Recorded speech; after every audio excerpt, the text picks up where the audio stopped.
Hello दोस्तों, मैं हूं प्रिंस और स्वागत करता हूं आपका मैग्नेट ब्रेन्स में। तो हम क्लास 10th में मैथ्स का अपना चैप्टर ट्रायंगल्स देख रहे थे और अपने इस चैप्टर के अंतर्गत प्रीवियस के कुछ लेक्चर्स हम पाइथागोरस थ्योरम और पाइथागोरस थ्योरम की मदद से आने वाले रिजल्ट्स पे बेस्ड सवालों की सीरीज को स्टार्ट कर चुके थे और अपनी सवालों की सीरीज में ऑलरेडी हमने काफी सारे सवालों को सॉल्व भी कर लिया है। तो इसी सवालों की सीरीज में आगे बढ़ते हुए इस लेक्चर में एक और शानदार जानदार मजेदार बोर्ड एग्जाम पॉइंट है, उसे काफी ज्यादा इंपॉर्टेंट और क्रूशियल सवाल को सॉल्व कर लेते हैं। तो अगर यह सवाल बोर्ड एग्जाम में पूछा जाता है सर, तो कई तरीके से पूछा जा सकता है। यह सवाल हमसे बोर्ड एग्जाम में एमसीक्यू के फॉर्मेट में 1 मार्क्स में पूछा जा सकता है, या फिर यह सवाल हमसे बोर्ड एग्जाम में सब्जेक्टिव के फॉर्मेट में कन्वेंशनल तरीके से 2 मार्क्स में भी पूछा जा सकता है, 3 मार्क्स में भी पूछा जा सकता है। तो सबसे पहले अपने सवाल को पढ़ के सवाल की कहानी देख लेते हैं। सवाल कह रहा है सर कि ABC is a right triangle right angled at C and AC is equal to √3BC. Prove that angle ABC is equal to 60 degree. तो बिना टाइम वेस्ट किए सवाल की सर्जरी पे चलते हैं, बिल्कुल ध्यान से सुनिएगा। तो अगर यह सवाल हमसे बोर्ड एग्जाम में पूछा जाता है सर, तो फिगर के साथ भी पूछा जा सकता है, फिगर के बिना भी पूछा जा सकता है। अगर फिगर के साथ पूछा जाएगा तो उस केस में सवाल की एनालिसिस कंपैरेटिवली इजी हो जाएगी। लेकिन इन केस ये सवाल हमसे बोर्ड एग्जाम में बिना फिगर के पूछा जाता है, तो इस टाइप के सिचुएशन में सवाल के लैंग्वेज की मदद से फिगर तक कैसे पहुंचना है इसे सीख लेते हैं। बिल्कुल ध्यान से सुनिएगा। तो सवाल पढ़ के बहुत अच्छे से क्लियर हो रहा है सर कि सवाल के अंदर एक ट्रायंगल पे चर्चा चल रही है, यानी कि हमें एक ट्रायंगल बनाने की जरूरत है, एक ट्रायंगल ड्रॉ करने की जरूरत है। अब मुद्दा यह है सर कि रैंडमली कैसा भी ट्रायंगल बना सकते हैं या फिर कोई स्पेशल टाइप का ट्रायंगल बनेगा। तो सवाल पढ़ के बहुत अच्छे से क्लियर हो रहा है सर कि एक स्पेशल टाइप का ट्रायंगल बनेगा, एक राइट एंगल ट्रायंगल बनेगा सर। अब आपकी मर्जी है कि आप अपना राइट एंगल ट्रायंगल कैसे बनाना चाहते हो। आप चाहो तो अपना राइट एंगल ट्रायंगल इस तरीके से बना दो, आप चाहो तो अपना राइट एंगल ट्रायंगल इस तरीके से बना दो, या फिर इस तरीके से बना दो, या फिर इस तरीके से बना दो। जैसे भी राइट एंगल ट्रायंगल बनाना चाहते हो बना सकते हो, कोई दिक्कत नहीं है। मान लो प्रिंस सर यहां पे बिल्कुल रैंडमली राइट एंगल ट्रायंगल को कुछ इस तरीके से ड्रॉ कर लेते हैं, जहां पे राइट एंगल ट्रायंगल के 90 डिग्री वाला इंटीरियर एंगल इस वाले वर्टेक्स पे क्रिएट किया गया है। तो राइट एंगल ट्रायंगल बन चुका है। बारी आती है ट्रायंगल के नामकरण की। तो ट्रायंगल के परिवार वालों ने ऑलरेडी ट्रायंगल का नाम रख दिया है सर, ट्रायंगल ABC। तो मुद्दे की बात यह है सर कि यहां पे वर्टिसेस के प्लेसमेंट पे कोई रेस्ट्रिक्शन है, या फिर हम बिल्कुल रैंडमली किसी भी वर्टेक्स को A, किसी भी वर्टेक्स को B, किसी भी वर्टेक्स को C बोल सकते हैं। तो सर यहां पे सवाल को ध्यान से पढ़ के बहुत अच्छे से समझ में आ रहा है सर कि वर्टिसेस की प्लेसमेंट पे एक छोटी सी रेस्ट्रिक्शन है। क्या रेस्ट्रिक्शन है, ध्यान से देखो। तो यहां वाली लाइन में बोला जा रहा है कि ABC is a right triangle right angled at C। तो सर यहां पे शुरुआत में बहुत क्लियरली बता दिया गया है कि आपके राइट एंगल ट्रायंगल के 90 डिग्री वाले इंटीरियर एंगल को कंटेन करने वाले वर्टेक्स का क्या नाम रखना है। सवाल ने बिल्कुल क्लियर करके बता दिया है कि आपके राइट एंगल ट्रायंगल के 90 डिग्री वाले इंटीरियर एंगल को कंटेन करने वाले वर्टेक्स का नाम वर्टेक्स C होना चाहिए। यानी कि सर यही छोटी सी रेस्ट्रिक्शन है जो कि वर्टिसेस के लिए यहां पे हमें प्रोवाइड की गई है। तो सवाल के सिचुएशन के हिसाब से हमें दिख रहा है सर कि हमने अपने राइट एंगल ट्रायंगल में इस वाले वर्टेक्स पे 90 डिग्री वाले इंटीरियर एंगल को क्रिएट किया है और सवाल के हिसाब से इसका नाम रखना है वर्टेक्स C। तो बस यही छोटी सी रेस्ट्रिक्शन है, बाकी सर इन दोनों वर्टिसेस पे कोई भी रेस्ट्रिक्शन नहीं है। यानी कि आपकी मर्जी है, या तो आप इसको A इसको B बोल दीजिए, या फिर आप इसको A इसको B बोल दीजिए, प्योरली आपकी मर्जी है। तो अगेन मान लो बिल्कुल रैंडमली मैं इस वाले वर्टेक्स को A बोल देता हूं, इस वाले वर्टेक्स को B बोल देता हूं, तो राइट एंगल ट्रायंगल ABC बनके तैयार हो चुका है। फटाफट इस ट्रायंगल को बना लीजिए सर कॉपी पे। क्लियर है? इतनी कहानी समझने में किसी को कोई दिक्कत क्या नहीं होनी चाहिए। तो अब चलते हैं बुक के फिगर में, और आप यहां पे एनालाइज कर पा रहे होगे सर कि बुक का भी बिल्कुल सेम टाइप का फिगर है। तो पूरी एनालिसिस बुक के फिगर में देखेंगे। अब सर सवाल हमारे सामने है, तो सवाल के लैंग्वेज को पढ़ के जो भी ऐसा गिवन डेटा हमें दिख रहा है जो कि हमें लग रहा है कि फिगर में रिप्रेजेंट किया जा सकता है, उसको रिप्रेजेंट करके रख लेते हैं। तो यहां पे सवाल को अगर शुरुआत से पढ़ा जाए तो राइट एंगल ट्रायंगल की कहानी ऑलरेडी फिगर में रिप्रेजेंटेड है। आगे जाके सर एक रिलेशन कुछ साइड जैसे पार्ट जैसे चीज के बारे में मुझे यहां पे बताया गया है। अब यहां पे समझिएगा सर, इस टाइप का डेटा अगर हमें मिलता है किसी सवाल में तो ये कोई ऐसा डेटा नहीं होता है जिसको आपको फिगर में रिप्रेजेंट करने की जरूरत है। यानी कुल मिला के अब इस स्टेज पे मैं कह सकता हूं कि मेरा फिगर बिल्कुल कंप्लीट है। कोई भी ऐसा डेटा नहीं है जिसको मुझे अपने फिगर में रिप्रेजेंट करने की जरूरत है। लेकिन आपको यह भी याद आना चाहिए कि प्रिंस सर ने बोला था कि इस टाइप का जो साइड वाला रिलेशन होता है इसको बड़ी आसानी से रेशियो वाले रिलेशन में कन्वर्ट किया जा सकता है और उस रेशियो वाले रिलेशन को आप अपनी सुविधा के अनुसार फिगर में रिप्रेजेंट कर सकते हो। तो याद रखिएगा, ये जो रेशियो वाले रिलेशन को आप फिगर में रिप्रेजेंट करोगे वो सिर्फ आपकी सुविधा के लिए है, आपके एनालिसिस को आगे जाके आसान बनाने के लिए है। यानी कि एक बार जैसे ही आपके पूरे फिगर की एनालिसिस कंप्लीट हो जाएगी, ये वाला जो रेशियो वाला रिलेशन आप फिगर में रिप्रेजेंट करोगे उसको आप पेंसिल से रब कर देना अपने फाइनल एग्जाम वाले फिगर में। यानी कि समझना बात को, फाइनल एग्जाम वाला फिगर इतना ही है सर। यहां पे ये जो इस रेशियो के रिप्रेजेंटेशन की बात मैं कर रहा हूं वो सिर्फ आपकी सुविधा के लिए है, आपके एनालिसिस को आसान बनाने के लिए। तो ये वाला डेटा आप अपने ओरिजिनल फिगर में पेंसिल से रिप्रेजेंट करना। एक बार जब पूरी एनालिसिस खत्म हो जाए फिर रब कर देना उस डेटा को। सर इतना सभी को क्लियर हुआ? बिल्कुल क्लियर होना चाहिए। अब यहां से कैसे रिप्रेजेंटेशन कर सकते हैं सर? तो बहुत बार किया, बहुत अच्छे से जानते हैं क्या दिख रहा है सर। इसको अगर मैं थोड़ा सा रेशियो के फॉर्मेट में अरेंज करूं तो इसको मैं बोल सकता हूं AC/BC बराबर √3:1। कुल मिला के मैंने इस BC को इधर बुला लिया है तो डिनोमिनेटर में आ गया सर। यहां √3 बचा है, डिनोमिनेटर में कुछ नहीं है मतलब कि 1 बचा है। यानी इसको जो हम पार्ट्स के तरीके से रिप्रेजेंट करते हैं ना अपनी सुविधा के लिए, अपने एनालिसिस के लिए, उसको अब कर सकते हैं सर। तो AC √3 यूनिट सर। AC कितना है? √3 यूनिट्स। तो फिलहाल अपनी सुविधा के लिए इसको रिप्रेजेंट कर लिया सर। BC कितना है? 1 यूनिट। अगेन इसे भी अपनी सुविधा के लिए हमने अपने फिगर में रिप्रेजेंट कर लिया। इतना समझने में कोई दिक्कत क्या नहीं होनी चाहिए। तो एनालिसिस के हिसाब से पूरा फिगर तैयार हो चुका है। अब फाइनली सवाल क्या कह रहा है? तो सवाल एक एंगल पे चर्चा कर रहा है सर। वो एंगल है एंगल ABC। तो फिगर में देखते हैं सर, एंगल ABC यानी कि इस वाले एंगल पे चर्चा हो रही है। मुझे अब ये साबित करके दिखाना है, ये प्रूफ करके दिखाना है कि ये वाला एंगल 60 डिग्री के बराबर होगा। तो फिगर आपके आंखों के सामने है। कुछ सोच सकते हो क्या?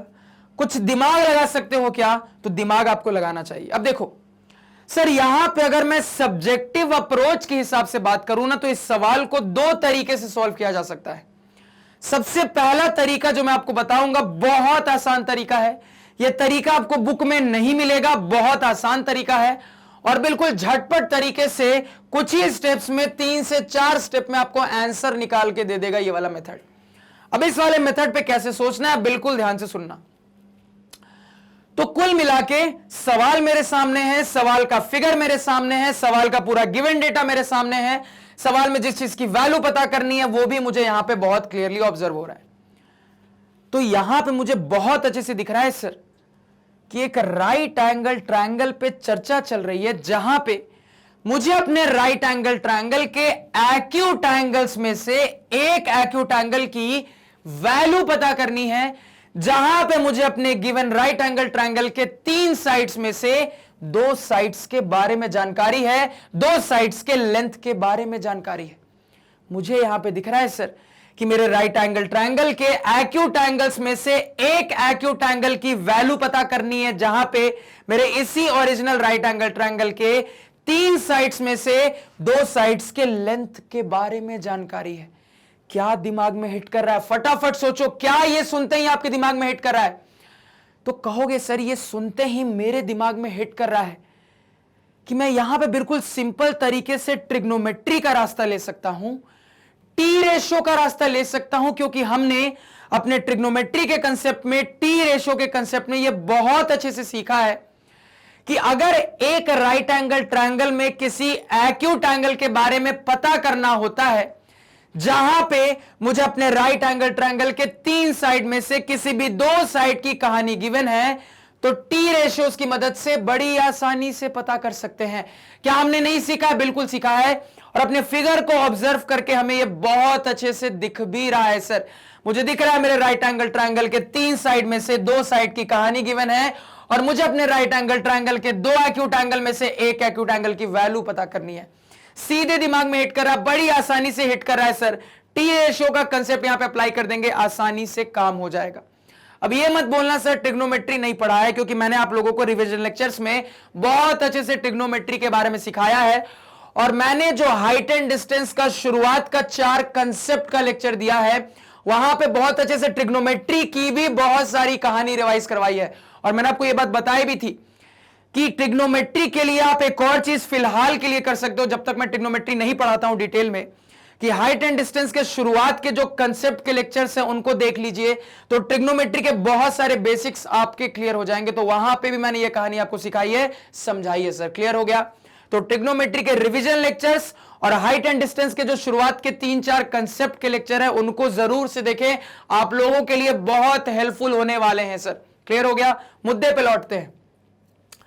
तो टी रेशियो का कंसेप्ट अप्लाई करना है सर, तो इसी एंगल की कुल मिला के मुझे वैल्यू पता करनी है।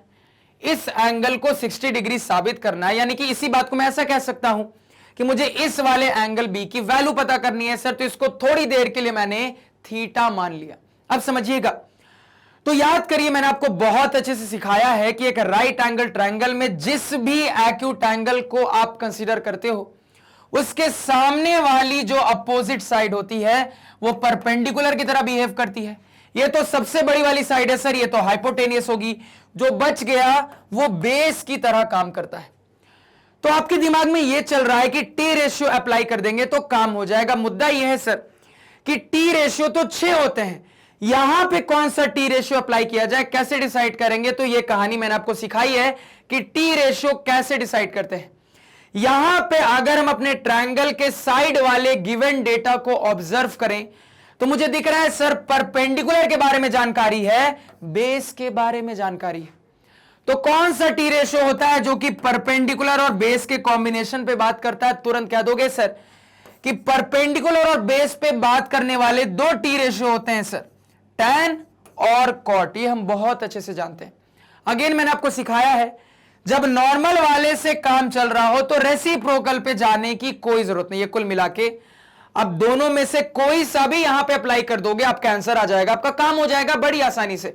लेकिन मैंने आपको हमेशा सिखाया है कि जब नॉर्मल वाले टी रेशियो से काम चल रहा हो, यानी कि जब साइन कॉस टैन से काम चल रहा हो सर, तो आपको कोसेक से कॉट पे जाने की जरूरत नहीं है। यानी कि शुरुआत में कभी भी अगर हम कुछ एनालाइज करते हैं सर, तो अपने नॉर्मल टी रेशियो पे पहले सोचते हैं, उनसे काम नहीं होता तब रेसिप्रोकल पे जाते हैं। ये बहुत अच्छे से मैंने आपको सिखाया है। आंसर आप दोनों से निकाल लोगे, लेकिन शुरुआत वाले टी रेशियो से काम करेंगे सर, क्योंकि शुरुआत वाले टी रेशियो ज्यादा यूज होते हैं, तुम्हारे दिमाग में ज्यादा अच्छे से सेट होते हैं सर। तो टैन की कहानी यहां पे हम अप्लाई कर देंगे सर। यहां पे मुझे दिख रहा है टैन की कहानी अप्लाई कर देते हैं। तो यहां पे अगर टैन की कहानी अप्लाई करेंगे तो टैन थीटा क्या बता दोगे सर फिगर से? तो टैन थीटा अपने राइट एंगल ट्रायंगल में आप बोल दोगे हो जाएगा AC बाई BC। क्या हो जाएगा सर? AC बाई BC, क्योंकि मुझे पता है टैन थीटा होता है P बाई B। तो मेरे फिगर के हिसाब से P क्या है? AC है, B क्या है सर? BC है। अब यहां पे डेटा को पुट कर दीजिए जो आपको पता है। तो AC है √3 यूनिट्स डिवाइडेड बाय BC है 1 यूनिट, यानी कि सर tan थीटा √3 बाई 1। तो थीटा क्या हो जाएगा सर? तो अपने बेसिक एंगल वाला टेबल हमने बहुत अच्छे से सीखा है, वहां से बोल देंगे कि थीटा बराबर 60 डिग्री हो जाएगा। मुझे बहुत अच्छे से पता है जब थीटा 60 डिग्री के बराबर होता है तभी tan थीटा की वैल्यू √3 आती है। ये मुझे बहुत अच्छे से पता है। तो यहां पे थीटा 60 डिग्री निकाल लिया। कुल मिला के थीटा 60 डिग्री, यही तो मुझे साबित करना था, क्योंकि यही थीटा मेरा एंगल ABC है सर। तो यहां पे समझना बात को, जब ये सवाल आपके बोर्ड एग्जाम में सब्जेक्टिव वे में 2 मार्क्स में आएगा ना, तो आपको यही सिंपल वाला बिल्कुल अप्रोच लेना है। बिल्कुल सिंपल अप्रोच है, कोई इसमें कॉम्प्लेक्स कहानी नहीं है। इतना कर दोगे पूरे नंबर आपको एग्जाम में मिल जाएंगे। लेकिन अब एक और मुद्दा यह आता है सर कि अगर यही सेम सवाल बोर्ड एग्जाम में 3 मार्क्स में, तो मेथड नंबर 2 पे जाने से पहले एक इंपॉर्टेंट डिस्कशन बिल्कुल ध्यान से सुनिएगा। तो यहां पे मेथड नंबर 1 के एक्सप्लेनेशन के बाद आपके दिमाग में एक डाउट आया होगा। आपके दिमाग में डाउट यह आया होगा सर कि सवाल है ट्रायंगल का, सर ने बना दिया ट्रिग्नोमेट्री से, क्या इन्विजिलेटर मेरे नंबर नहीं काट लेगा? अब समझिएगा बात को, और इस बात को हमेशा याद रखना कि कोई भी कंसेप्ट अगर आपके सिलेबस में है तो कोई जरूरी नहीं है कि उस कंसेप्ट को उसी चैप्टर के सवालों में अप्लाई कर सकते हो। अगर आपको ऐसा लग रहा है कि उस सिलेबस वाले कंसेप्ट को किसी दूसरे चैप्टर के सवाल में मैं अप्लाई करके सवाल को सॉल्व कर सकता हूं, तो बिना हिचकिचाए आप अप्लाई कर दे, कोई दिक्कत नहीं है। क्या मैंने कहा? मैंने कहा सर कि कोई भी कंसेप्ट, कोई भी मेथड जो कि आपके सिलेबस में है, उस मेथड को कोई जरूरी नहीं है कि उसी रिलेटेड चैप्टर में आप इस्तेमाल करो। उस मेथड को जरूरत के हिसाब से आप किसी दूसरे चैप्टर में भी इस्तेमाल कर सकते हो, कोई भी आपके नंबर नहीं काटेगा। क्योंकि यहां पे मुद्दा यह है कि वो मेथड, वो कंसेप्ट आपके सिलेबस में है। अब चूंकि वो कंसेप्ट, वो मेथड आपके सिलेबस में है, तो आपकी मर्जी है कि आप अपने मेथड, अपने कंसेप्ट को किस चैप्टर के सवाल में इस्तेमाल करना चाहते हो। कोई रेस्ट्रिक्शन नहीं होती कि सर्कल का कंसेप्ट है तो सर्कल चैप्टर में ही लगेगा। अगर आपको किसी सवाल को देख के ऐसा लग रहा है कि मैं इस सर्कल के कंसेप्ट को ट्रायंगल चैप्टर में इस्तेमाल कर सकता हूं, बिल्कुल करिए, कोई दिक्कत नहीं है। तो मुद्दा यहां पे यह है कि वो मेथड, वो कंसेप्ट आपके सिलेबस में होना चाहिए, तो कोई दिक्कत नहीं है, कोई आपके नंबर नहीं काटेगा। हां, अगर आप कोई ऐसा तरीका, कोई ऐसा मेथड यूज कर देते हो जो कि सिलेबस के बिल्कुल बाहर है, तब जरूर आपके नंबर कट जाएंगे सर। तो इसी वजह से यहां पे सवाल को जब हम ट्रिग्नोमेट्री के मेथड से सॉल्व करेंगे तो कोई भी हमारे नंबर नहीं काटेगा। यह बात मैं मानता हूं कि यह मेथड जो मैंने आपको बताया बुक में नहीं है, लेकिन कोई दिक्कत नहीं है, क्योंकि मैंने जो आपको ट्रिग्नोमेट्री का मेथड बताया सर, वो हमारे सिलेबस में है। तो सिलेबस का पार्ट है, सिलेबस का कंसेप्ट है, हम बड़ी आसानी से इस्तेमाल कर सकते हैं और कोई भी मेरे नंबर नहीं काट सकता। इस बात को याद रखिएगा सर। इतनी कहानी समझ में आई?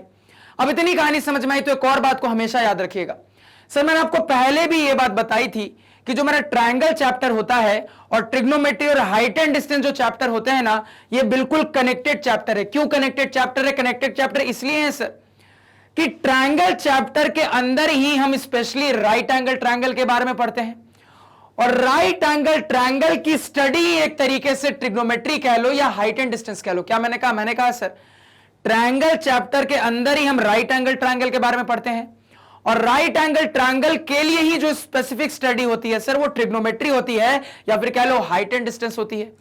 इसी वजह से हमने कई बार सवालों को बनाते वक्त यह ऑब्जर्व किया है कि ट्रायंगल के सवाल को ट्रिग्नोमेट्री के कंसेप्ट से, हाइट एंड डिस्टेंस के कंसेप्ट से बनाया जा सकता है, या फिर ट्रिग्नोमेट्री हाइट एंड डिस्टेंस के सवाल को कई बार ट्रायंगल के कंसेप्ट से बनाया जा सकता है। यह चीज हमेशा याद रखिएगा कि ये बिल्कुल कनेक्टेड चैप्टर्स हैं, इसलिए कई बार एक चैप्टर का मेथड दूसरे चैप्टर में बड़ी ही एफिशिएंट तरीके से, आसानी से अप्लाई किया जा सकता है। जब मैं आप लोगों को हाइट एंड डिस्टेंस पढ़ा रहा था, वहां कई सारे मैंने आपको सवाल ट्रायंगल के कंसेप्ट से बना के दिखाएं, और अगेन जब आपको ट्रायंगल पढ़ा रहा हूं तो और भी पिछले बहुत सारे सवालों में ट्रायंगल के सवालों को हमने ट्रिग्नोमेट्री के कंसेप्ट से सॉल्व करके देखा सर। क्लियर है? तो ये कहानी भी कॉपी पे नोट कर लीजिएगा।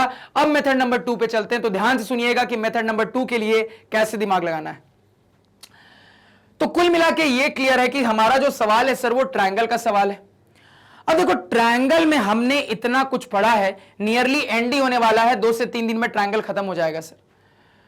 तो इतना कुछ पढ़ा है, उस नॉलेज के हिसाब से मुझे यह दिमाग लगाना है कि मैं इस वाली चीज को कैसे प्रूव कर पाऊंगा, यानी कि अपने इस एंगल बी को 60 डिग्री कैसे साबित कर पाऊंगा, यह मुझे दिमाग लगाना है। क्योंकि इस सवाल को हमने ट्रिग्नोमेट्री के कंसेप्ट से तो सॉल्व करके देख लिया, अब इस सवाल को ट्रायंगल के कंसेप्ट से कैसे सॉल्व करना है सर, ये यहां पे अपने मेथड नंबर 2 पे हमें सोचना है। तो बड़े ध्यान से कहानी सुनिएगा।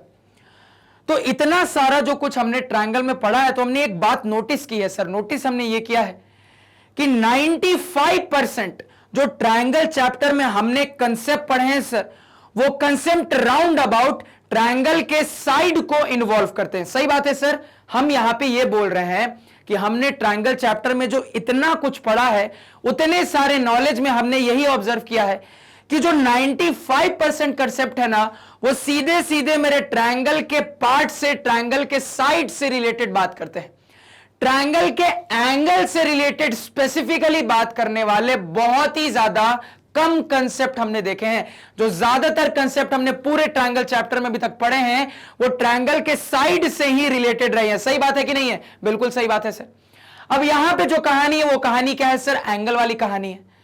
तो मुझे यहां पे दिमाग लगाना है कि ट्रायंगल चैप्टर में इतना कुछ पढ़ने के बाद मैं यहां पे क्या कंसेप्ट अप्लाई करूं जिससे मैं अपने इस एंगल बी को 60 डिग्री साबित करने में कामयाब हो जाऊंगा। अब ये मुझे दिमाग लगाना है। जहां पे ये बात बैक ऑफ द माइंड मेरे चल रही है कि मैंने बहुत ही कम ऐसे कंसेप्ट पढ़े हैं जो कि डायरेक्टली एंगल पे बात करते हो। सर एंगल पे बात करने वाले कंसेप्ट हैं लेकिन इनडायरेक्टली हैं सर, सीधे सीधे एंगल पे बात करने वाले बहुत ही कम कंसेप्ट हमने पढ़े हैं अपने इस चैप्टर में। तो क्या दिमाग लगाया जाए, क्या सोचा जाए, अब मैं ये देख रहा हूं क्योंकि सीधे सीधे एंगल पे बात करने वाले तो बहुत ही कम कंसेप्ट हम जानते हैं सर इस चैप्टर की नॉलेज से। तो देखो क्या सोचेंगे, बिल्कुल ध्यान से सुनना। तो सर अपने एंगल बी को मुझे 60 डिग्री साबित करना है। अब ये जो एंगल है ना 60 डिग्री, बड़ा स्पेशल एंगल मुझे ऑब्जर्व हो रहा है। सर ये एंगल 60 डिग्री इतना स्पेशल क्यों बन जाता है? स्पेशल इसलिए बन जाता है क्योंकि इस एंगल को देखते ही मुझे तुरंत यह बात रियलाइज हो जाती है कि भैया इक्विलैटरल ट्रायंगल के तीनों इंटीरियर एंगल 60 डिग्री के बराबर होते हैं। तो इस एंगल को देखते ही मुझे समझ में आ रहा है एक बहुत स्पेशल टाइप का एंगल है। स्पेशल टाइप का एंगल इसलिए है क्योंकि इस एंगल को देखते ही दिमाग में एक बार जरूर ये आता है कि इक्विलैटरल ट्रायंगल के तीनों इंटीरियर एंगल 60 डिग्री के बराबर होते हैं। अब जैसे ही मेरे दिमाग में यह बात हिट कर गई ना, सवाल का मेहनत का काम वहीं पे खत्म हो गया। क्यों सर? क्योंकि जैसे ही मुझे यह समझ में आ गया तो तुरंत मुझे यह क्लियर हो जाएगा कि एक्चुअली मुझे करना क्या है। तो यहां पे मुझे यह समझ में आ रहा है कि अगर मैं किसी तरीके से एक इक्विलैटरल ट्रायंगल के इंटीरियर एंगल के तौर पे इस एंगल को सेट कर देता हूं तो मेरा काम हो जाएगा। अब मुझे यहां पे समझ में आ रहा है कि अगर मैं किसी तरीके से एक इक्विलैटरल ट्रायंगल के इंटीरियर एंगल के तौर पे इस एंगल को सेट कर देता हूं तो मेरा काम हो जाएगा। क्योंकि जैसे ही मैंने इस एंगल को इन्वॉल्व करते हुए एक इक्विलैटरल ट्रायंगल बना लिया, एक इक्विलैटरल ट्रायंगल ढूंढ लिया, तो मैं सीधे कह दूंगा कि भैया मेरा ट्रायंगल इक्विलैटरल है, यानी कि सारे के सारे इंटीरियर एंगल 60 डिग्री के बराबर होंगे। तो ऑटोमेटिकली ये भी 60 के बराबर प्रूव हो जाएगा। मुद्दा ये है सर कि फिगर में पहले से कोई भी इक्विलैटरल ट्रायंगल नहीं है, फिगर में सिंपली एक राइट एंगल ट्रायंगल है। तो कॉमन सेंस से भी ये समझ में आ रहा है कि मुझे बाय कंस्ट्रक्शन कुछ ना कुछ यहां पे कंस्ट्रक्शन करना पड़ेगा, जिसके बाद अपने इस एग्जिस्टिंग फिगर में एक इक्विलैटरल ट्रायंगल की कहानी लानी पड़ेगी, एक इक्विलैटरल ट्रायंगल को लाना पड़ेगा। तो मैंने अभी तक जितना भी एनालाइज किया उससे मुझे यह क्लियर है सर कि कहानी में आगे बढ़ने के लिए मुझे कुछ ना कुछ ऐसा कंस्ट्रक्शन करना पड़ेगा कि मुझे इक्विलैटरल ट्रायंगल दिखने लगे। और सिर्फ इक्विलैटरल ट्रायंगल दिखने से काम नहीं चलेगा, इक्विलैटरल ट्रायंगल इस तरीके से दिखने लगे कि मेरे इक्विलैटरल ट्रायंगल के इंटीरियर एंगल के तौर पे ये वाला एंगल होना चाहिए सर। ये मेरे दिमाग में चल रहा है। अब मुद्दा ये है, इन सारी बातों के मद्देनजर हमारा कंस्ट्रक्शन कैसा होना चाहिए, कहां होना चाहिए, किस तरीके से इक्विलैटरल बनेगा, अब ये सारे सवाल हमारे मन में चल रहे हैं। अब देखो कैसे दिमाग लगाएंगे, बिल्कुल सिंपल सोचेंगे। ध्यान से सुनना, बिल्कुल ध्यान से सुनना यहां पे। तो कुल मिला के मुझे यह बात बहुत अच्छे से क्लियर है कि मैं यहां पे कुछ कंस्ट्रक्शन करके एक इक्विलैटरल ट्रायंगल को इस तरीके से लाना चाहता हूं कि मेरे उस आने वाले इक्विलैटरल ट्रायंगल के 3 इंटीरियर एंगल में से एक इंटीरियर एंगल ये वाला एंगल होना चाहिए। सही बात है। मैं इस तरीके से एक इक्विलैटरल ट्रायंगल को कंस्ट्रक्ट करना चाहता हूं कि मेरे उस कंस्ट्रक्टेड इक्विलैटरल ट्रायंगल का कोई एक इंटीरियर एंगल यही सेम एंगल भी होना चाहिए। यह मेरे दिमाग में चल रहा है। अब यहां पे समझिएगा, इस बात को यहां साइड में एक्सप्लेन करते हैं। तो मेरे पास ऑलरेडी एक एंगल है, इस एंगल को मुझे एक ट्रायंगल में फिट करना है। कैसे फिट कर सकते हैं सर, क्या सोचेंगे? तो ध्यान से सुनिएगा। तो सोचने का एक तरीका यह हो सकता है सर कि इस एंगल को बनाने वाले जो भी साइड्स हैं, इस एंगल को बनाने वाले जो भी साइड्स हैं उनको सही तरीके से पूरा ज्वाइन कर लेंगे, एक ट्रायंगल मिल जाएगा जहां पे मेरे टारगेट ट्रायंगल के इंटीरियर एंगल के तौर पे मुझे अपना एंगल दिख जाएगा।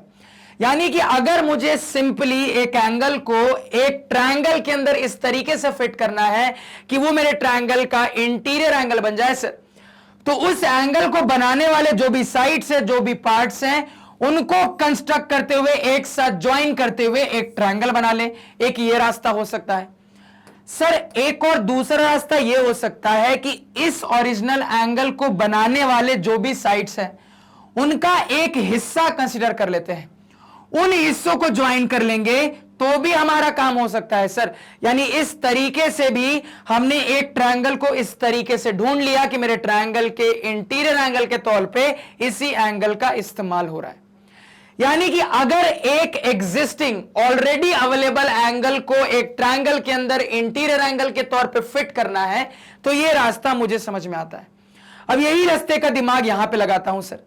तो मुझे कैसा ट्रायंगल चाहिए सर? इक्विलैटरल ट्रायंगल चाहिए, ये मेरे दिमाग में चल रहा है।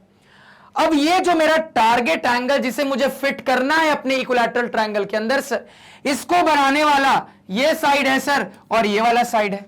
अब यहां पे कॉमन सेंस से दिख रहा है सर कि ये और ये आपस में बराबर है नहीं, क्योंकि ये हाइपोटेनियस है, ये राइट एंगल ट्रायंगल का अदर साइड है। यानी कुल मिला के सर सीधे सीधे साइड से तो मेरा इक्विलैटरल ट्रायंगल नहीं आएगा। तो यहां से मुझे यह क्लियर है कि अपने इस एंगल को बनाने वाले जो साइड्स हैं इनका छोटा छोटा हिस्सा लेके ट्रायंगल ढूंढेंगे तो काम हो सकता है। यानी कुछ ऐसा दिमाग लगाना है कि यहां पे इनके मैं अगर कुछ इस तरीके से हिस्से ले लूं सर, कुछ इस तरीके से हिस्से ले लूं तो यहां पे एक इक्विलैटरल ट्रायंगल को इमेजिन किया जा सकता है सच दैट मेरे उस इक्विलैटरल ट्रायंगल के अंदर इंटीरियर एंगल के तौर पे उस वाले एंगल का वहां पे क्या हो जाए सर, दिखने लगे। ये मैं यहां पे कर सकता हूं, ऐसा सोच सकता हूं। यानी मैंने जो सोचा है उसके हिसाब से ये फिगर मुझे यहां पे ऑब्जर्व हो रहा है। ठीक है, ध्यान से सुनिएगा। तो हमने जो यहां पे ये सोचा उसके हिसाब से इस टाइप का फिगर देखो, अभी बिल्कुल एक्यूरेट फिगर पे नहीं पहुंचे, इस टाइप का फिगर हम सोच पा रहे हैं। ठीक है सर, अब ध्यान से सुनिएगा। तो मेरे दिमाग में चल रहा है कि ये जो फिगर यहां पे मैं सोच पा रहा हूं, इससे मिलता जुलता कोई फिगर मैंने एनालाइज किया है क्या? अब मेरे दिमाग में चल रहा है कि ये जो फिगर मैं यहां पे सोच पा रहा हूं, इससे मिलता जुलता कोई फिगर मैंने पहले एनालाइज किया है क्या? सर इससे मिलते जुलते किसी फिगर की पुरानी यादें ताजा हो रही हैं क्या?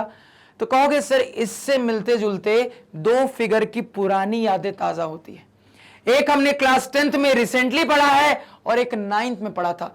कौन से दो फिगर की? ध्यान से सुनिएगा।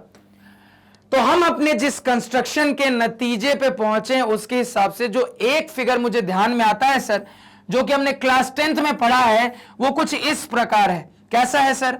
तो कहानी कुछ ऐसी थी कि एक राइट एंगल ट्रायंगल था, इसके अंदर इस 90 डिग्री वाले एंगल को कंटेन करने वाले वर्टेक्स से एक परपेंडिकुलर को सामने वाले हाइपोटेनियस पे ड्रॉप किया गया था। तो इस केस में इस टाइप का फिगर मिला था सर, सही बात है।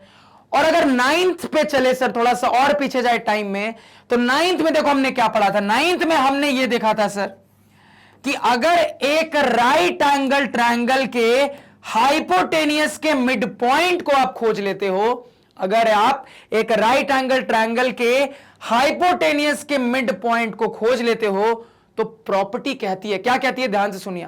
तो प्रॉपर्टी कहती है कि दुनिया के किसी भी राइट एंगल ट्रायंगल के हाइपोटेनियस का जो मिड पॉइंट होता है, वो mid point right angle triangle के हर वर्टेक्स से इक्वी डिस्टेंट होता है। क्या मैंने कहा?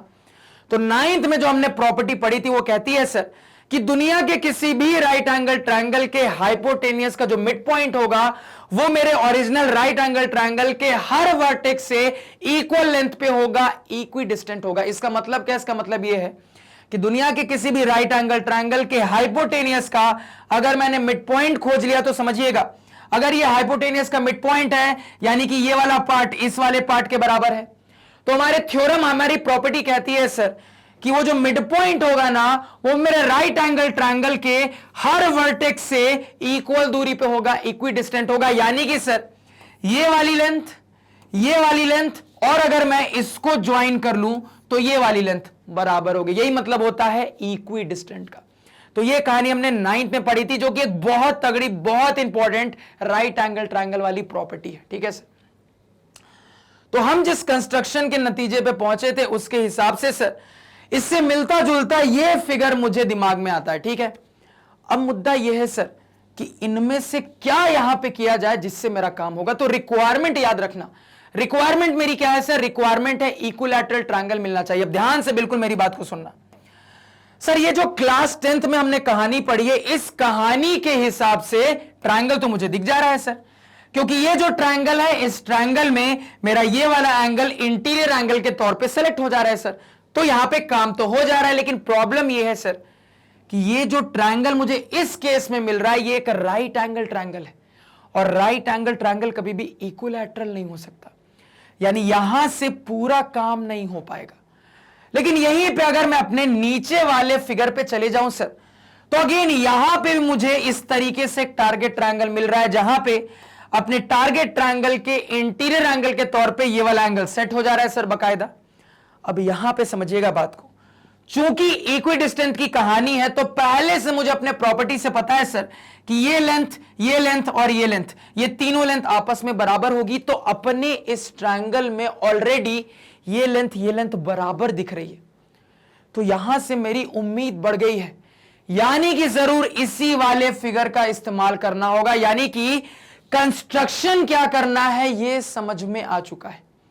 तो हमने जो किया ना उसको फटाफट तरीके से इंपॉर्टेंट पॉइंट्स पे समराइज कर रहा हूं, ध्यान से सुनना सर। यहां पे जो रिक्वायरमेंट थी उस रिक्वायरमेंट के हिसाब से जब मैंने यहां पे ट्रायंगल ढूंढने के लिए सोचा तो कुछ इस टाइप का एक रफ फिगर समझ में आ रहा है। तो तुरंत मैंने ये सोचा कि इस टाइप के फिगर जैसा हमने कुछ पहले पढ़ा है, तुरंत ये सोचते हैं ये दो फिगर मेरे दिमाग में है और दोनों ही फिगर में रिक्वायरमेंट के हिसाब से काम हो रहा है। लेकिन इस वाले में प्रॉब्लम ये हुई कि इक्विलैटरल ट्रायंगल नहीं मिल पाया, जबकि इस वाले में दिख रहा है कि ऑलरेडी पहले से ये लेंथ बराबर बोल देंगे, यानी कुल मिला के बस इनको इसके बराबर साबित करना रहेगा, इक्विलैटरल ट्रायंगल साबित हो गया। यानी कि ये बहुत अच्छे से क्लियर हो रहा है कि 9th में हमने ये जो कहानी पढ़ी थी ना, इसका यहां पे इस्तेमाल कर लेंगे तो काम हो जाएगा।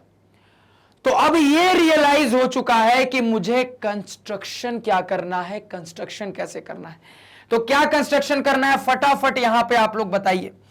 तो यहां पे तुरंत कह दोगे सर कि हमारा जो कंस्ट्रक्शन फाइनलाइज हुआ है वो कहता है कि pinpoint the midpoint of the hypotenuse A B S D and then join C to D. तो कंस्ट्रक्शन क्या फाइनलाइज हुआ है सर, तो कंस्ट्रक्शन हमारा ये होना चाहिए यहां पे कि हमने अपने राइट एंगल ट्रायंगल के हाइपोटेनियस का पहले मिड पॉइंट ढूंढा, उस मिड पॉइंट को हमने डी बोल दिया, आप कुछ और भी नाम दे सकते थे, कोई दिक्कत नहीं है। और उस मिड पॉइंट को हमने अपने 90 डिग्री वाले इंटीरियर एंगल को कंटेन करने वाले वर्टेक्स से ज्वाइन कर दिया। यही हमारा कंस्ट्रक्शन रहेगा रिक्वायरमेंट के हिसाब से। कंस्ट्रक्शन क्या बोल देंगे, तो कंस्ट्रक्शन वाले स्टेप में लिख देंगे सर कि we find the midpoint of the hypotenuse A B S D and then join C to D, that's it. इतना कंस्ट्रक्शन आपको लिख देना है। अब जैसे आपने ये बोल दिया कि ये मिड पॉइंट है, तो ऑटोमेटिकली आपने ये बोल दिया सर कि ये वाला पार्ट इसके बराबर हो जाएगा, यानी कि मैं यहीं पे मार्क कर लेता हूं ये वाला पार्ट इसके बराबर हो जाएगा। और हमने जो अपनी 9th में प्रॉपर्टी पढ़ी है उस प्रॉपर्टी को आपको साबित करने की जरूरत नहीं है, यहां अलग से सीधे बोल देना अपनी उस प्रॉपर्टी के हिसाब से, जो कि कहती है कि एक राइट एंगल ट्रायंगल के हाइपोटेनियस का जो भी मिड पॉइंट होता है वो उसी राइट एंगल ट्रायंगल के हर वर्टेक्स से इक्वी डिस्टेंट होता है। यानी इस प्रॉपर्टी के हिसाब से मैथमेटिकल टर्म में सीधे बोल देंगे ये पोर्शन और ये वाला पोर्शन सी डी तीनों आपस में बराबर लेंथ का हो जाएगा। इतना समझने में कोई दिक्कत किसी को नहीं होनी चाहिए सर, क्लियर हो गया। यानी कि मुझे यह समझ में अब आ चुका है कि ट्रायंगल वाले हमारे अप्रोच में हमें कंस्ट्रक्शन करना पड़ेगा। कंस्ट्रक्शन के लिए कैसे सोचना है, कंस्ट्रक्शन क्या करना है, ये मैंने आपको यहां पे क्लियर कर दिया। अब कंस्ट्रक्शन क्लियर कर दिया है, अब आगे बढ़ते हैं। अब देखो अब बहुत इजी हो गया सवाल, क्यों, अब समझिएगा बात को। तो कुल मिला के इक्विलैटरल ट्रायंगल ढूंढने का पर्पस क्या था, तो कहोगे सर इक्विलैटरल ट्रायंगल सही तरीके से ढूंढने का पर्पस यह था कि अगर मेरे इक्विलैटरल ट्रायंगल के अंदर मेरा टारगेट एंगल फिट आ जाता है तो कह देंगे इक्विलैटरल ट्रायंगल के सारे इंटीरियर एंगल 60 डिग्री होते हैं, तो ये भी 60 होगा। तो बचा क्या है, तो कुल मिला के अपने इस ट्रायंगल को इक्विलैटरल साबित करना बचा है। कुल मिला के यहां पे अगर मैं ऑरेंज से हाईलाइट करूं सर, तो अपने इस ट्रायंगल को इक्विलैटरल साबित करना बचा है, जहां पे ऑलरेडी मेरे ट्रायंगल के 3 साइड में से 2 साइड की बराबरी तो हम ऑलरेडी दिखा चुके हैं। यानी बचा क्या है सर? तो बचा बस इतना सा है, या तो मैं इसको इसके बराबर प्रूफ करने में कामयाब हो जाऊं, तो उस केस में तीनों ऑटोमेटिकली बराबर हो जाएंगे, इक्विलैटरल ट्रायंगल प्रूव हो जाएगा, या फिर मैं इसको इसके बराबर प्रूफ करने में कामयाब हो जाऊं, अगेन वही कहानी, ये तीनों आपस में बराबर हो जाएंगे, इक्विलैटरल ट्रायंगल साबित हो जाएगा, हमारा काम हो जाएगा। यानी अब मेरा पर्पस यहां पे क्लियर है। पर्पस ये है, या तो मैं इसको इसको बराबर साबित कर दूं, या फिर मैं इसको इसको बराबर साबित कर दूं। ठीक है सर? अब देखो, जितना भी गिवन डेटा है ऑलरेडी फिगर में हाईलाइटेड है। ठीक है, तो अभी मेरे पास जो ऑलरेडी चीजें हैं उसके हिसाब से मुझे यह पता है ये इसके बराबर है। अब यहां पे मैं ये दिमाग लगा रहा हूं कि क्या मैं किसी तरीके से इसे या फिर इसे आपस में कनेक्ट कर सकता हूं? क्या मेरे पास कोई ऐसी इंफॉर्मेशन अवेलेबल है जिसकी मदद से मैं इसे या फिर इसे आपस में कनेक्ट कर सकता हूं? तो यहां पे मैंने इस चीज को सोचते ही दिमाग लगाना स्टार्ट किया कि क्या मेरे पास कोई ऐसी इंफॉर्मेशन है जिससे मैं इनको या फिर इनको आपस में कनेक्ट कर सकता हूं। तो कहूंगा सर कि साइड के टर्म वाला ऑलरेडी एक गिवन डेटा है जिसका हमने अभी तक इस्तेमाल नहीं किया है, और ये जो गिवन डेटा है सर, ये इसको और इसको कनेक्ट करता है, जबकि रिक्वायरमेंट क्या है? रिक्वायरमेंट है ये और ये, या फिर ये और ये आपस में कनेक्ट होना चाहिए। तो कहोगे सर चीजों को कनेक्ट करने के लिए डेटा तो है, लेकिन बिल्कुल जैसा काम का होना चाहिए वैसा डेटा नहीं है, यानी और कोई दूसरा इंफॉर्मेशन मुझे खोजना पड़ेगा जिससे मैं चीजों को कनेक्ट कर पाऊं। तो क्या दिमाग लगा पा रहे हो? तो तुरंत कहोगे सर बड़ा सा राइट एंगल ट्रायंगल है, साइड के टर्म में कहानी चला रहे हो सर। पाइथागोरस पीछे से हमेशा बहुत देर से हाथ उठा के खड़ा है सर, कुछ नहीं बोल रहा है, चुपचाप सब कुछ देख रहा है। अरे भैया, हमेशा आपको बताया है कि एक राइट एंगल ट्रायंगल में कभी भी साइड के टर्म में बात चल रही हो, पाइथागोरस आपके सपोर्ट में हमेशा होता है।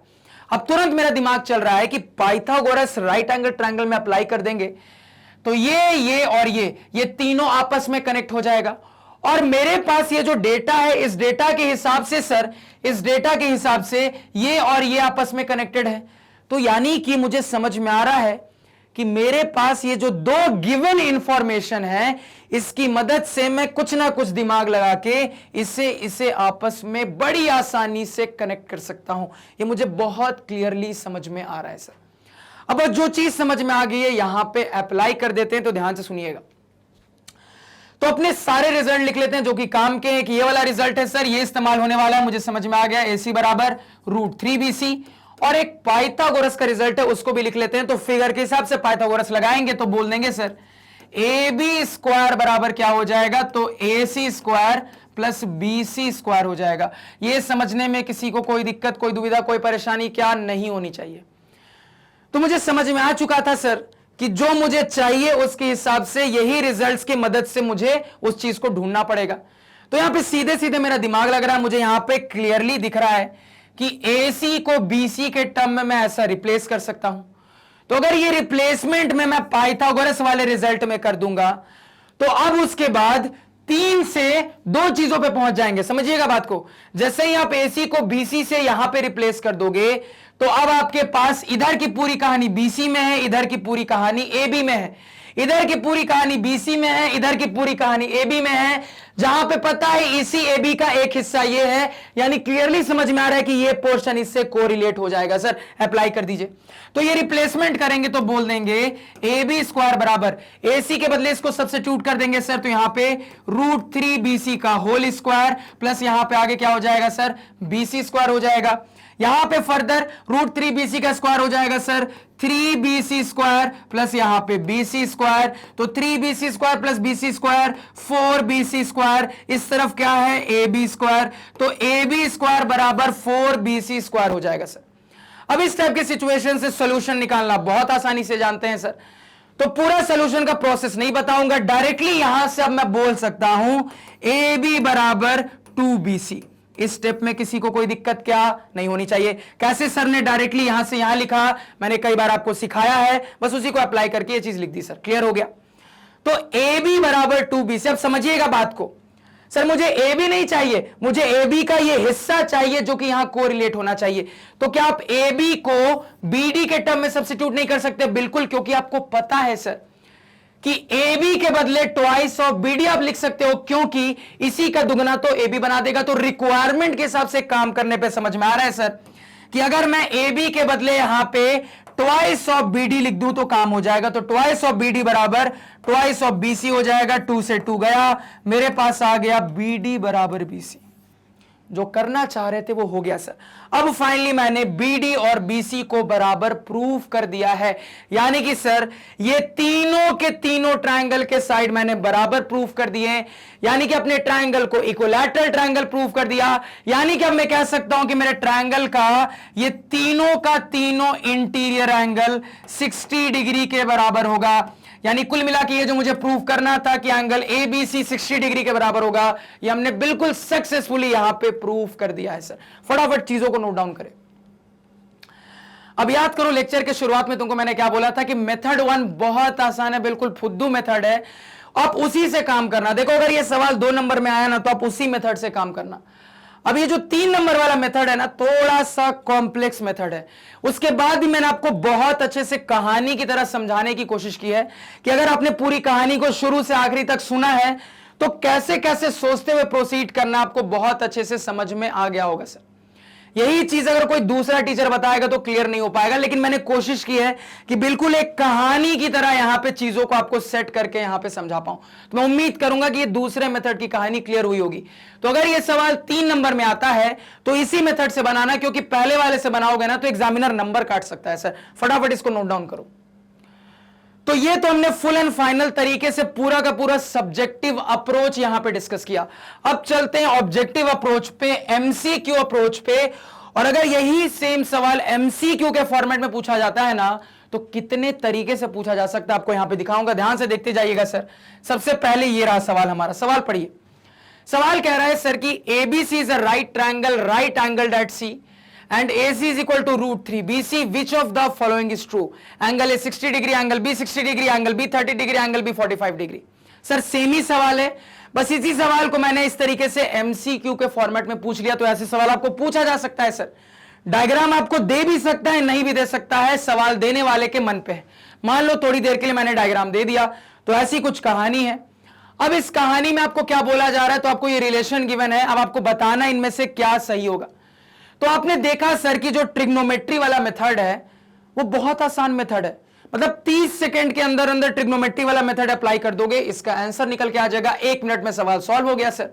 और यहां पे सही जवाब क्या आ रहा है सर, तो एंगल भी 60 डिग्री, यही हमारा सही जवाब है। तो राइट आंसर क्या बोल दोगे, ऑप्शन नंबर 2 एंगल भी 60 डिग्री। फटाफट नोट डाउन करो। सवाल के एनालिसिस याद रखिएगा क्योंकि इस पे बहुत सारे एमसीक्यू फ्रेम किए जा सकते हैं, ठीक है सर। नेक्स्ट एमसीक्यू देखते हैं, ध्यान से सुनिएगा कहानी को। अब ये रहा सर हमारा नेक्स्ट एमसीक्यू, इसका सवाल का जवाब दीजिए फटाफट, बिल्कुल जवाब दीजिए यहां पे सर। इसका जवाब क्या हो जाएगा यहां पे बताइए फटाफट। तो अगेन कहोगे सर सवाल वही है, लेकिन अब यहां पे एक और चीज को मैंने सवाल में ऐड कर दिया, यानी हमारे सवाल का जो कंस्ट्रक्शन था ना उसको मैंने सवाल का पार्ट ही बना दिया। कि मैंने आपको बता दिया इतना बताने के बाद कि D is the midpoint of AB, मैंने बता दिया कि D is the midpoint of AB। तो ऑब्वियस सी बात, अगर ये मिड पॉइंट है यानी कि ये वाला पार्ट इस वाले पार्ट के बराबर होगा, इस हिसाब से फिगर में काम कर लिया। अब आगे इनमें से क्या सही होगा, ट्रायंगल BCD इक्विलैटरल होगा, ट्रायंगल ACD इक्विलैटरल होगा, ट्रायंगल BCD स्केलन होगा, ट्रायंगल ACD स्केलन होगा, यह पता करना है सर यहां पे। तो ध्यान दीजिएगा, तो यहां पे पहले यह जज करिए कि फिगर कंप्लीट। तो हमेशा मैंने आपको बताया है सर कि सवाल पढ़ने के बाद बस ये मत सोच लो फिगर कंप्लीट हो गया, आपका प्रूफ डेट फाइनली डिसाइड करता है कि फिगर कंप्लीट हुआ है कि नहीं हुआ है। अब देखो थोड़े से ऑप्शंस को, सर ऑप्शंस के अंदर मुझे 2 ट्रायंगल पे चर्चा मिल रही है, एक तो BCD पे और एक ACD पे। तो क्या आपको अपने ओरिजिनल फिगर में ट्रायंगल BCD ट्रायंगल ACD दिख भी रहा है क्या, तो कहोगे अभी फिलहाल नहीं दिख रहा है, कब दिखेगा सर, तो कहोगे C और D को ज्वाइन करेंगे तब दिखेगा। तो ऐसे सवाल आपके साथ खेल सकता है, या तो फिगर देगा सिर्फ राइट एंगल ट्रायंगल बना के दे देगा, या फिर आपको फिगर ही नहीं देगा। तो हमेशा अपने ऑप्शन के हिसाब से चेक कर लीजिए कि फिगर कंप्लीट है कि नहीं है। तो मुझे ऑप्शन के बाद पता लग रहा है सर कि फिगर इनकम्प्लीट था, तो हमने ऑप्शन के हिसाब से फिगर को कंप्लीट किया। अब देखो यहां पे आपको क्या चेक करना, आपको चेक करना है कि ट्रायंगल बीसीडी यानी कि सर ये वाला जो ट्रायंगल है ये ट्रायंगल इक्विलैटरल होगा या स्केलन होगा। इसी तरीके से ट्रायंगल एसीडी को चेक करना है कि ये आपका स्केलन होगा या फिर इक्विलैटरल होगा। तो अभी अभी सवाल को हमने पूरा सॉल्व करके देखा है और हमने यहां पे इस सवाल के लिए सिचुएशन देखी थी कि जैसे ही मिड पॉइंट से हर वर्टेक्स को ज्वाइन कर दिया जाता है उसके बाद हमें जो ये वाला ट्रायंगल मिलता है वो एक इक्विलैटरल ट्रायंगल होता है। सर अभी अभी हमने सॉल्व करने के दौरान इस चीज को ऑब्जर्व किया कि ये वाला ट्रायंगल एक इक्विलैटरल ट्रायंगल होता है, जिसका मतलब ये है कि ये एंगल भी 60 डिग्री होगा, ये एंगल भी 60 डिग्री होगा, ये एंगल भी 60 डिग्री होगा। सर क्लियर हो गया? तो क्या बोल दोगे यहां पे? तो ट्रायंगल बीसीडी इक्विलैटरल यानी कि ऑप्शन नंबर 1 आपका करेक्ट ऑप्शन होगा। आप कहोगे सर आपने एसीडी को तो चेक ही नहीं किया। चलो एक बार एसीडी को भी चेक कर लेते हैं। तो ध्यान से सुनना, ट्रायंगल एसीडी को थोड़ा चेक करते हैं, बिल्कुल ध्यान से सुनना, दिमाग लगाते हैं। सर एंगल के टर्म में बहुत कहानी पता है, पता कर लेंगे एसीडी के लिए भी। देखो मुझे पता है सर ये पूरा का पूरा एंगल है 90 डिग्री, तो ये पूरा एंगल 90 डिग्री जिसमें से इतनी दूर 60 डिग्री, तो ये बचा हुआ एंगल कितना हो गया? 30 डिग्री हो गया। सही बात कि नहीं? बिल्कुल सही बात। अगेन देखिए सर ये पूरा एंगल मिलके लीनियर पेयर 180 डिग्री बना रहा है, यानी कि अगर पूरे में से इतना 60 डिग्री है तो बचा हुआ कितना हो जाएगा? कह दोगे सर बचा हुआ 120 डिग्री हो जाएगा। सर अब एक ट्रायंगल के लिए जानते हैं तीनों इंटीरियर एंगल का सम 180 डिग्री होता है, तो 120 प्लस 30 150 हो गए हैं, यानी 30 डिग्री बचा है, यानी ये वाला एंगल 30 डिग्री हो जाएगा। तो मैंने अपने इस दूसरे ट्रायंगल के भी सारे इंटीरियर एंगल को पता कर लिया। तो कैसा ट्रायंगल दिख रहा है कहोगे सर? इस सिचुएशन में ट्रायंगल सीडीए या फिर कह लो सीएडी एक आइसोसेलेस ट्रायंगल है, और सिर्फ आइसोसेलेस नहीं एक ऑब्ट्यूस एंगल ट्रायंगल भी है। यानी कंबाइंड वे में मैं ये कह सकता हूं कि हमारा ये काला वाला ट्रायंगल एक आइसोसेलेस ऑब्ट्यूस एंगल ट्रायंगल है। क्या आपको दिख रहा है ऑप्शन में कि मेरा ट्रायंगल सीएडी, ट्रायंगल बीसीडी हो गया एसीडी? क्या यहां आपको एसीडी के लिए कहीं पे भी दिख रहा है आइसोसेलेस ऑब्ट्यूस एंगल ट्रायंगल? नहीं दिख रहा है सर। तो ऑटोमेटिकली यहां पे वेरीफाई कर लिया हमने कि ये जो ऑप्शन है ये गलत ऑप्शन है, सिर्फ यही वाला सही होगा। ठीक है, एक और तरीके से एमसीक्यू दिखा दिया, एक और तरीके से दिखाता हूं, ध्यान से सुनिएगा सर। एक और तरीके से देखते हैं यहां पे, बिल्कुल ध्यान से सुनिएगा। अब ये वाला एमसीक्यू यहां पे देखो सर, यहां पे अगेन वही कहानी है, मिड पॉइंट वाली बात बता दी गई है, इनमें से क्या सही होगा आपको बताना है सर। अगेन एक आसान सवाल, प्योरली 9th वाले रिवीजन कंसेप्ट पे बेस्ड, किस पूरे फिगर में आपको बताने इनमें से क्या सही होगा। एडी बीडी सीडी तीनों आपस में बराबर होंगे, एडी बीडी सीडी तीनों आपस में बराबर होंगे, ये सही होगा। या फिर एडी बीडी बराबर होगा लेकिन सीडी बराबर नहीं होगा, या फिर एडी बीडी बराबर नहीं होंगे लेकिन सीडी बराबर होगा। तो अभी तो हमने जाना, अभी तो हमने रिवाइज किया है कि अगर आप दुनिया के किसी भी राइट एंगल ट्रायंगल के हाइपोटेनियस का मिड पॉइंट ढूंढ लेते हो तो मिड पॉइंट की प्रॉपर्टी कहती है कि वो मिड पॉइंट आपके राइट एंगल ट्रायंगल के हर वर्टेक्स से इक्वी डिस्टेंट लेंथ पे होगा, यानी कि ये लेंथ ये लेंथ ये लेंथ बराबर होगी, यानी कि सर एडी बीडी और सीडी बराबर होंगे। ऑप्शन नंबर 1 करेक्ट ऑप्शन होगा। फटाफट नोट डाउन करो, ऐसे भी पूछा जा सकता है एमसीक्यू। एक और अप्रोच देखते हैं सर एमसीक्यू का, ध्यान से सुनिएगा। अब ये सवाल देखो यहां पे एमसीक्यू का, इसका जवाब ढूंढिए। अगेन सवाल की कहानी वही है। अब यहां पे कुछ एंगल्स के बारे में, कौन सा एंगल? Specifically angle CDA. तो फिगर में ही एंगल सीडीए दिख रहा है, एंगल सीडीए कितनी वैल्यू है सर? 120 डिग्री। करेक्ट ऑप्शन क्या बोल दोगे? Option number 2 120 degree. फटाफट नोट डाउन करो, ऐसे भी एमसीक्यू पूछा जा सकता है सर इस सवाल से। क्लियर है? फटाफट यहां पे नोट डाउन करो। एक और सवाल क्या बनाया जा सकता है और देख लेते हैं सर। एक और ये सवाल बनाया जा सकता है, इसका जवाब दीजिए। अगेन कहानी वही है, ट्रायंगल सीडीए के बारे में बात हो रही है सर, यानी इस काले वाले ट्रायंगल के बारे में बात हो रही है। अभी हमने देखा कि ये एक आइसोसेलेस ऑब्ट्यूस एंगल ट्रायंगल है, तो क्या बता दोगे सही? तो क्या दोगे सर? इक्विलैटरल नहीं होगा, स्केलन नहीं होगा, आइसोसेलेस है। सही बात है। अब यहां पे ऑब्ट्यूस की कहानी नहीं है, तो जो ऑप्शन अवेलेबल है उसके हिसाब से ये मेरा सही हो जाएगा सर। क्लियर हो गया? अगर मान लो आइसोसेलेस ऑब्ट्यूस एंगल ट्रायंगल रहता तो वो भी सही होता सर। क्लियर हो गया? तो यहां पे इस हिसाब से ये आंसर हो जाएगा। तो इसके साथ अब इस पूरे सवाल की एनालिसिस होती है कंप्लीट। अब कहने के लिए एक छोटा सा बुक का सवाल था, लेकिन उसको एमसीक्यू के फॉर्मेट में कैसे कैसे और ब्रेक डाउन किया जा सकता है, इसको थोड़ा सोचने में मुझे टाइम लगा। इसी वजह से यहां पे सवाल थोड़ा सा फ्रेम किया हमने बहुत ही अच्छे तरीके से, और सवाल को बहुत अच्छे से एनालाइज करके हमने एमसीक्यू के लिए इस सवाल से कितने सारे सवाल निकाल लिए जो कि हमारे बोर्ड एग्जाम के लिए काफी इंपॉर्टेंट हो जाता है। तो आई होप आपने अच्छे से इस पूरी कहानी को नोट डाउन किया होगा। तो इसके साथ फाइनली मैं कह सकता हूं कि हमारा ये लेक्चर होता है कंप्लीट। तो मैं उम्मीद करूंगा कि जो भी पढ़ाया वो बहुत अच्छे से क्लियर है, कहीं कोई डाउट नहीं। अगर लग रहा है कहीं पे भी कोई डाउट है तो कोई दिक्कत नहीं, आप मेरे उस लेक्चर को उस पॉइंट पे दोबारा से देखें, आपका डाउट अपने आप क्लियर हो जाएगा। अगर इसके बाद भी डाउट क्लियर नहीं होता जरूर से मुझे कमेंट सेक्शन में बताएं। तो आज के पढ़ाए हुए नोट्स आप हमारे ऑफिशियल वेबसाइट magnetbrains.com से डाउनलोड कर सकते हैं, जिसका लिंक वीडियो के डिस्क्रिप्शन में है। magnetbrains.com से क्लास 4 से लेकर 12 तक के सारे सब्जेक्ट्स और कोर्सेज मिल जाते हैं, वो भी सिस्टमैटिक ऑर्डर में अरेंज्ड। और सबसे इंपॉर्टेंट बात, मैग्नेट ब्रेन्स दूसरे चैनल जैसा नहीं है जो कि शुरुआत का हल्का फुल्का कंटेंट फ्री में देकर ललचाता है और बाकी कंटेंट के लिए पैसे मांगता है। यहां पे पूरा का पूरा क्वालिटी कंटेंट क्वालिटी टीचर्स के द्वारा पहले भी फ्री था, अभी भी फ्री है, आगे भी रहेगा। और बिल्कुल निश्चिंत रहें, बस चंद दिनों का मेहमान है ये ट्रायंगल। 3 से 4 दिनों में कोऑर्डिनेट ज्योमेट्री की कहानी हो जाएगी शुरू। और एमसीक्यू के लिए देखो मैंने प्लान किया है, मैंने मैसेज में आप लोगों को बताया भी था कि देखो मैं चाहता हूं कि रेगुलर लेक्चर्स भी जाएं, एमसीक्यू भी जाएं। तो मैं रोज पहले एक रेगुलर लेक्चर आप लोगों के लिए रिकॉर्ड करता हूं, जो टाइम बचता है उसमें आप लोगों के लिए एमसीक्यू रिकॉर्ड करता हूं। तो ऐसे करके 6 दिन में सारे जो रिकॉर्ड हो जाते हैं उसको कंबाइन करके आपका एमसीक्यू का लेक्चर मैं रिलीज कर देता हूं। तो आप एक एस्टिमेट बना के चल सकते हो कि हर सर जो है हर 6 दिन हर 7 दिन पे एक एमसीक्यू का लेक्चर देते जाएंगे। तो रियल नंबर की जो भी कहानी बची है एमसीक्यू के फॉर्मेट में, उसको अब एक फाइनल पार्ट में कंप्लीट करने की मैं पूरी कोशिश करूंगा, जिसके साथ रियल नंबर की पूरी कहानी कंप्लीट हो जाएगी और नेक्स्ट चैप्टर के एमसीक्यू में चले जाएंगे। और इसका एक और एडवांटेज ये रहेगा कि तब तक आपका जो सीबीएसई है वो एक ऑफिशियल सैंपल पेपर लॉन्च करके दे देगा, तो जिससे हमारे पास और कम कलेक्शन हो जाएगा सवालों का, क्योंकि सीबीएसई के ऑफिशियल सवालों में से ही मैक्सिमम सवाल हमसे एग्जाम में पूछे जाते हैं सर। ठीक है, तो सब कुछ प्लान है, बिल्कुल निश्चिंत रहें, सब कुछ मैंने आप लोगों के लिए प्लान करके रखा है। तो आई होप आपने लेक्चर एंजॉय किया होगा, जो भी बात बताई वो आपको क्लियर होगी। इसके साथ अपने लेक्चर को एंड करेंगे। तो बस अपना प्यार और सपोर्ट हम इस तरीके से बनाए रखें। Thank you.